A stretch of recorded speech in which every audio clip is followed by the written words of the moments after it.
I'd like to apologize in advance. My voice is a little rough and doing a bit too much shouting. Anyway. This nation's education system is in a very sorry state. Crippling legislation and partisan bickering are keeping teachers from doing their jobs, encouraging cut-and-dry memorization as opposed to more engaged forms of learning, and disillusioning children starting at a very young age. The root of all these evils is the gargantuan emphasis placed upon standardized testing. Standardized tests in this nation are comparable to an old horror movie monster, something initially benign that is mutated to the point of nearly swallowing our schools whole. It seems today that everyone, everywhere, from schools to government agencies, can look at standardized test scores to determine anything about everything. Many colleges use SAT scores as a sort of magic number to gauge the intelligence of their applicants. And many state and federal governments allocate funding based upon test scores.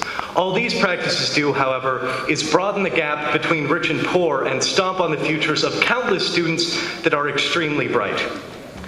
Studies by the Journal of Educational Psychology have shown that standardized tests encourage and reward superficial learning, which is rote memorization and guessing on or skipping what one does not know, as opposed to active learning, where students make connections with things they already know and ask themselves questions about what they may or may not know.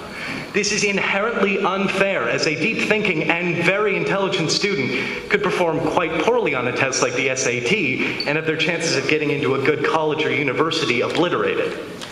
And with the stakes so high, performing well on standardized tests is required nowadays. Unfortunately, supplemental preparation materials are quite expensive, which means only more affluent families and schools with more affluent demographics can afford to supply their students with them.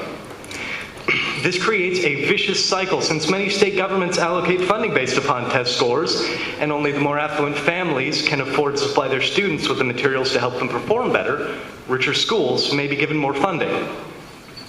Now, a particularly disturbing practice is the fitting of these standards and the tests that go with them to children of increasingly younger ages. At ages like 7 and 8, children are at their most malleable, and they are becoming disillusioned with learning and with school because they're being subjected to testing more and more.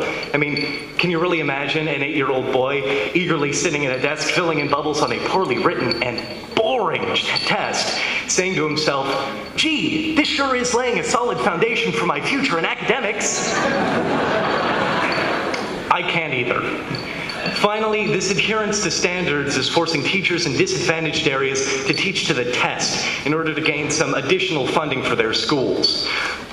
Studies have shown that students in disadvantaged areas tend to put less emphasis on education, and doing nothing but test prep worksheets and memorizing concept after concept is definitely not helping. Teachers are ideally supposed to engage their students, give them the information they need in a way that they will respond to and enjoy. All this fixation on testing does is keep them from doing their jobs. Standardized tests were fine when they were simply used to rank student performance, when their inherent bias didn't matter. Now they have grown into a great beast, determining the futures of students with their scores.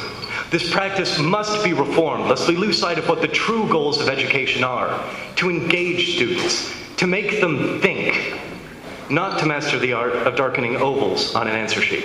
Thank you.